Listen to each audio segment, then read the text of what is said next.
This is Chris Elliott with Remax Action Real Estate coming at you today with your August, we're in August, your August 2018 market update. Hope you guys have been well. Hope you've been having a great summer. Hope you're enjoying this last little bit of summer that we're having. And hopefully you're staying inside with this mugginess, unless you're at the beach, of course. But anyway, hope you guys are doing well.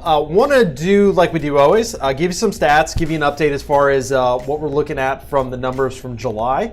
We're always looking a month back. And then also kind of what that means to you and kind of just general thoughts on the marketplace. So a couple stats to look at. So closed listings dropped from 1,576 units to 1,447 from June 2018 to July 2018.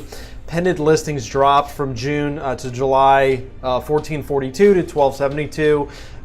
New listings dropped from June to July from 1,760 to 1,611. So basically what we're seeing is the amount of listings that are closing, the amount of listings that are going under contract, and the amount of new listings that are hitting the market are all slightly less from June to July.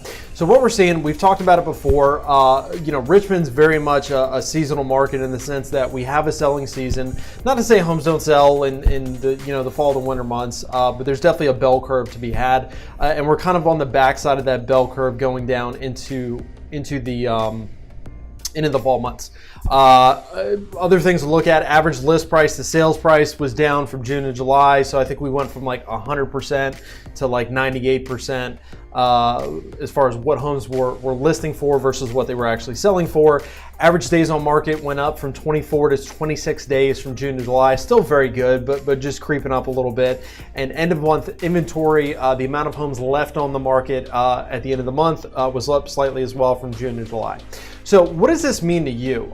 So as a seller, we need to recognize the time of the year, just realize that we are coming down that bell curve. Now, we had a really good fall and winter months in last year and in 2016. We should have another good fall and winter months going into this year as well. Just with inventory being as low as it's been, there are still buyers that are out there in the marketplace and homes still absorbed. Homes still are selling, but just realize it's not going to be the feeding frenzy that we've seen in the May, June, July months.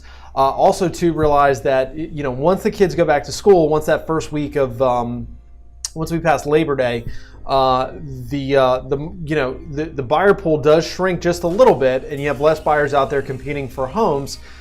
So there's still, if you're on the market right now and you're hearing this before September 1, now is definitely time to go ahead, make the price reduction that you've had to make, take care of the repair items that you've had to take care of. If you've been on the market, you've been getting certain feedback, now is the time to go ahead and make those adjustments so you can get yourself a contract before we head into the first week of September. But if you're somebody that's been considering selling, it's not that it's the end of the world. It's just you've got to go into the fall months with realistic expectations. Recognize that homes still sell. It's just not going to be the chaos that we've seen in the summer months. So that's kind of my words of wisdom for sellers.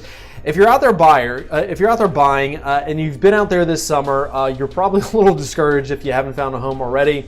A lot of homes got bid up. A lot of times it was a multiple offer situation. And what I just encourage buyers this time of year is just, hey, recognize that you're going to see a little bit less inventory on the market. But the good thing is too, like I said earlier, there are some buyers that fall out of the marketplace because once kids go back to school or just they kind of pack it in, say, hey, honey, we're going to try this again next year. So you're out there and you're competing for less homes. Now, you're still probably going to have to jump on a nice property quick when it does hit the market, but you're not going to get into the bidding wars that we were seeing in the spring and the summer months. So I hope this helps. That was your market update for July 2018. I look forward to seeing you guys next month.